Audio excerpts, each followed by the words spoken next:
ओम श्री गुरुवे नमः। भाइयों और बहनों, सभी को प्रणाम। पिछले वीडियो में आपने सुना कि केवल ब्राह्मण कुल में जन्म लेने मात्र से कोई ब्राह्मण नहीं हो जाता। जो कर्म से ब्राह्मण हो अर्थात सात्विक आहार विहार और जो लोक हित में संलग्न हो, उसी को सच्चा ब्राह्मण कह सकते हैं। सभी वर्णों के लोगों को उनके कर्म के अनुसार ही पहचाना जाना चाहिए। केवल जन्म लेने मात्र से उसका वर्ण सिद्ध नहीं होता। जैसे प्राचीन काल में हमारे समाज में वर्ण व्यवस्था कर्म के आधार पर थी, न कि जन्म के आधार पर। इसी प्रकार संपूर्ण जीवन को 4 आश्रमों में भी बांटा गया था, जिसे आश्रम व्यवस्था कहा जाता है। आइए स्वाध्याय के इसी क्रम को आगे बढ़ाते हैं।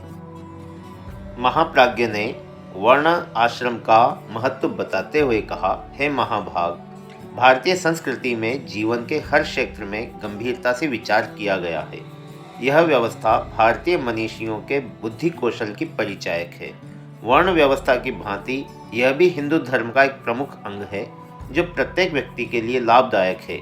यह जीवन क्रम का विभाजन है। 100 वर्ष की आयु को भारतीय ऋषियों ने 4 भागों में बांट दिया था।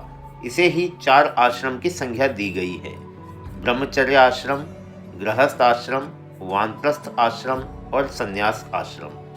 ब्रह्मचर्य प्रारंभ के 25 वर्ष जीवन में बहुत महत्वपूर्ण है। मनुष्य का बनना बिगड़ना इसी अवस्था की गतिविधियों पर आधारित है। किशोरावस्था संवेदनशील होती है, जोश अधिक और होश कम होता है। नया खून, नई उमंगें, नई आशाएं, कुछ नवीन पाने की लालसा मन में मचलती रहती है। जब यही समय जब मनुष्य जीवन की राह चुनता है, वह कुसंगति में कुमार्गगामी भी हो सकता है तथा सत्संगति सद्गुरु का सानिध्य पाकर महामानव भी बन सकता है। इसमें ब्रह्मनिष्ठ गुरु के निकट रहकर त्याग, संयम व सेवा का पाठ पढ़ना चाहिए। अतः इसे ब्रह्मचर्य आश्रम कहा गया। ब्रह्मचर्य आश्रम मनुष्य के जीवन की नींव है। प्राचीन काल में 25 वर्ष तक गुरुकुल में गुरु के संपर्क में रहकर इंद्रिय संयम एवं पुरुषार्थ की शिक्षा दी जाती थी। ज्ञान तथा ईश्वर दोनों की प्राप्ति के लिए ब्रह्मचर्य आवश्यक है। राम राजा दशरथ को प्राणों से भी प्यारे थे। उनके वन गमन के पश्चात दशरथ ने अपने प्राण त्याग दिए, किंतु बचपन में उन्हें अच्छी शिक्षा देने के लिए उन्होंने महर्षि वशिष्ठ के आश्रम में भेजा गया, जहाँ वे इतने शक्तिशाली बन सके कि रावण जैसे राक्षसों का वध कर सके। नंद यशोदा की आंख के तारे कृष्ण ने भी इसी प्रकार आश्रम में रहकर ब्रह्मचर्य पालन कर गुरु आश्रम में ही शिक्षा पाई थी। तभी उन्होंने महाभारत में अधर्म का विनाश करके धर्म की स्थापना की। ब्रह्मचर्य का तात्पर्य इस समय केवल यही समझा जाता है कि अविवाहित रहें, किंतु यह शब्द बहुत व्यापक है। इसमें मनुष्य को केवल काम वासना पर ही नहीं, अपितु खान पान, रहन सहन, आचार विचार सभी का संयम रखना आवश्यक है।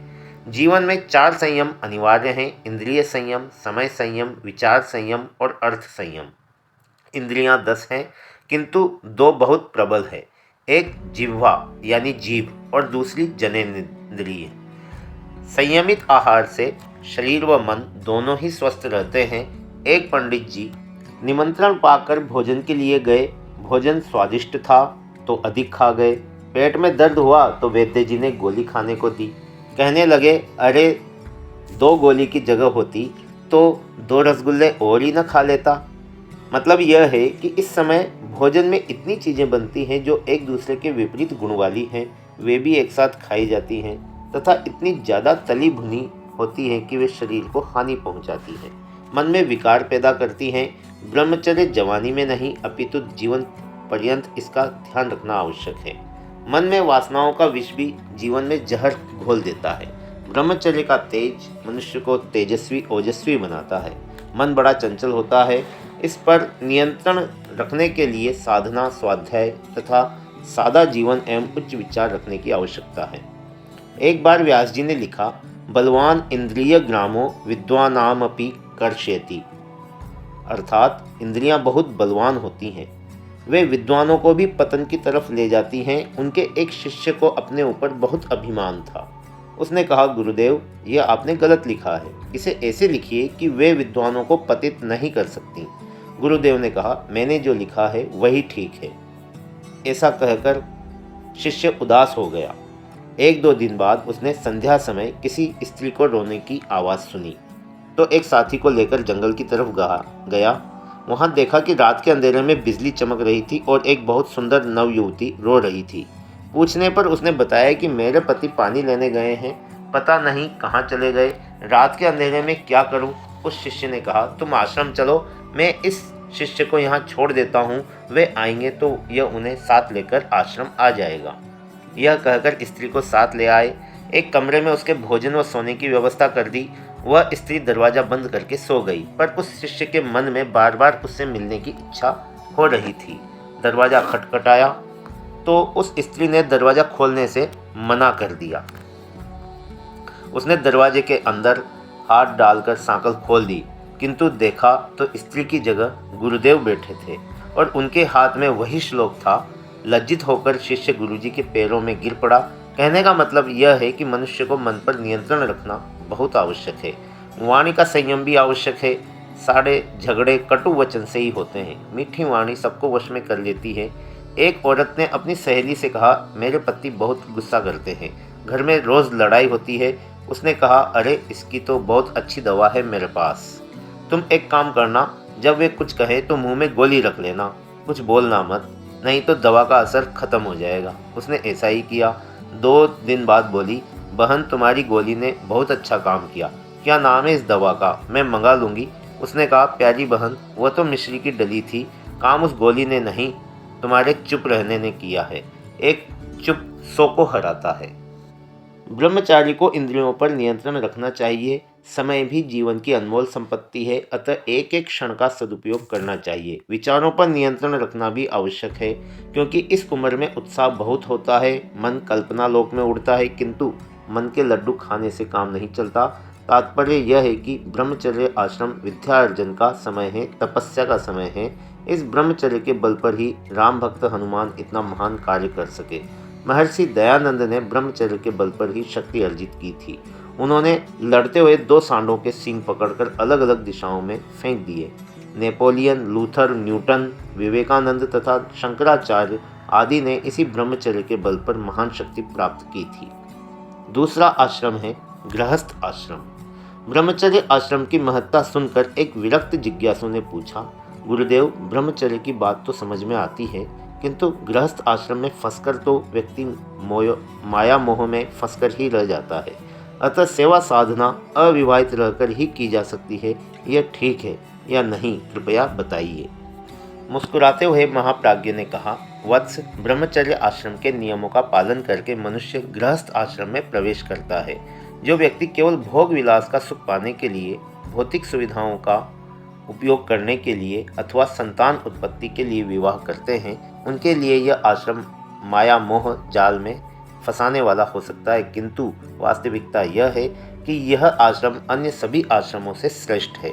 यह बताओ, यदि गृहस्थ आश्रम न हो तो योगी, सन्यासी, महापुरुष कहाँ से जन्म लेंगे और कहाँ से उनसे शिक्षा मिलेगी।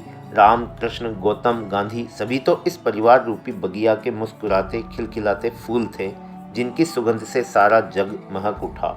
विवेकानंद स्वयं सन्यासी थे, परंतु उन्होंने यह स्वीकार किया है कि जीवन के महत्वपूर्ण आदर्श उन्होंने परमहंस एवं माँ शारदा मणि के परिवार में रहकर ही सीखे थे।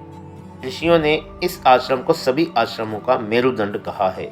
हमारे अधिकांश ऋषि मुनि वनों में आश्रम बनाकर गृहस्थी बनाकर ही रहते थे। हमारे देवी देवता भी अधिकांश अपनी शक्तियों के साथ रहते हैं। सच तो यह है कि वे अपनी शक्ति महामामयी पत्नी को ही मानते हैं। सीता राम की शक्ति है, राधा कृष्ण की, माँ पार्वती शिव की शक्ति है, तो माँ गायत्री एवं सावित्री ब्रह्मा की। वास्तव में सुयोग्य पत्नी पति की पूरक होती है, बाधक नहीं। अतः ऋषियों ने इसे धन्यो गृहस्थाश्रम कहकर इस आश्रम को सम्मानित किया है।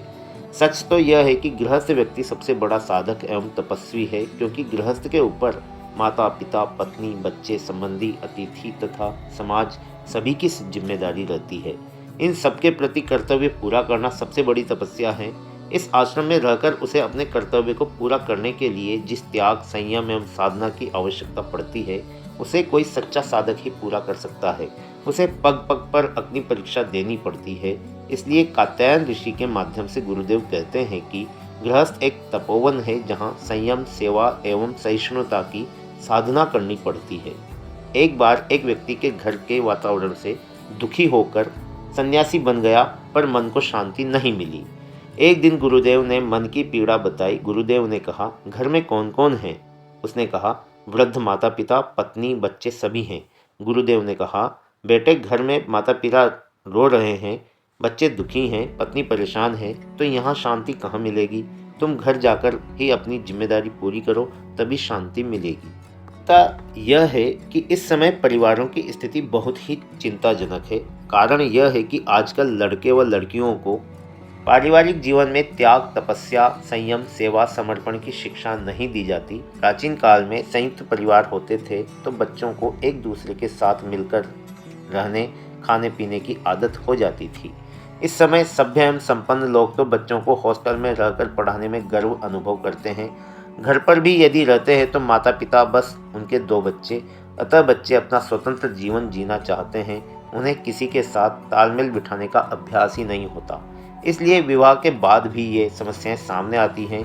लड़का अलग सर्विस पर हो तो अच्छा है, भले ही क्लर्क हो। ऐसी स्थिति में घर में मिलजुल कर रहने और सुख शांति की आशा कैसे की जा सकती है? लड़कियों को भी गृह विज्ञान के स्थान पर भौतिक विज्ञान की ही शिक्षा दी जाती है। परिणाम स्वरूप वे डॉक्टर, इंजीनियर, मास्टर, पायलट, नेत्री, अभिनेत्री, विश्व सुंदरी सब कुछ तो बन जाती है, पर कुशल गृहिणी नहीं बन पाती। सर्विस करके वह न तो पति को समय दे पाती है और न ही संतान को। परिणाम यह होता है कि एक तो उस पर घर व बाहर दोनों तरफ की जिम्मेदारी आ जाती है। दूसरी ओर कभी कभी पति अपने मनोरंजन के लिए क्लब, सोसाइटी तलाश कर लेता है। कभी कभी वह गुमराह भी हो जाता है, शराब आदि में अपनी कमाई खो देता है। जानता है कि पत्नी कमा रही है। ऐसे में जब वह अलग हो जाता है तो स्त्रियों पर अधिक जिम्मेदारियां आ जाती है, वे भी टूटने लगती है और इसका असर बच्चों पर भी बुरा पड़ता है। इसके लिए आवश्यक है लड़कियां व लड़के दोनों को घर के वातावरण में रहकर त्याग, सेवा, संयम की शिक्षा दी जाए। लड़कियों को गृह कार्य की शिक्षा दी जाए और लड़कों को इतनी छूट न दी जाए कि वे बस अपना ही ध्यान रखें। परिवार को सुखमय बनाने के लिए सबका ध्यान रखना आवश्यक है।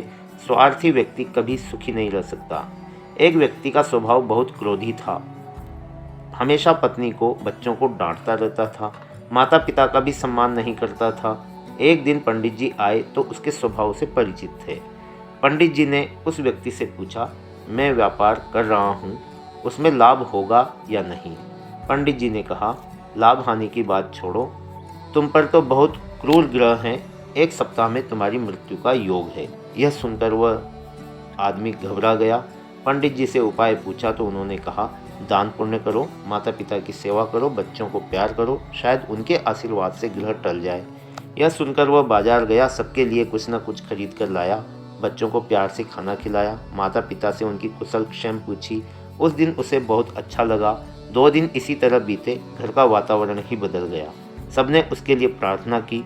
मंदिर पहुंचा तो पंडित जी ने कहा, माता पिता के आशीर्वाद तथा बच्चों की शुभकामना से ग्रह टल गए हैं, अब तुम ठीक से रहो। कहने का तात्पर्य यह है कि मनुष्य स्वयं अपने दुखों का जाल बुनता है। जिस घर में प्रेम, त्याग तथा एक दूसरे के प्रति समर्पण की भावना है, वही धरती का स्वर्ग है। भाइयों और बहनों, आज के स्वाध्याय को अब यहीं समाप्त करते हैं। आशा है आपने इसे ध्यानपूर्वक सुना होगा और आपका सहयोग हमें लगातार मिलता रहेगा। इसी आशा और अपेक्षा के साथ आप सभी का बहुत बहुत धन्यवाद।